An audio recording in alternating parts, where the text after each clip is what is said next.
Dear Crush, hi, na gusto kong sabihin sa'yo. Pero hindi magawa kasi alam ko papansin lang ako. At alam ko din, iba gusto mo. Ang daming lumalapit sa'yo pero wala akong magawa.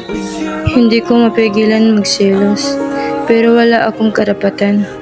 Ito lang kasi ako tanga na umiibig sa'yo na hindi mo gusto.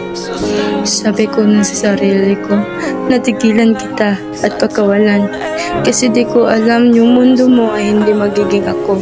Gusto ko sabihin sa'yo na sana dumating yung araw na malaman mo ano ang nararamdaman ko. At sana dumating din yung araw na tagapin mo ko ng buo. Kasi ang hirap ang-isip na kasama kita. Tumawa ako kahit sa isip lang kita makasama. Sana balang araw maramdaman mo rin ano yung nararamdaman ko.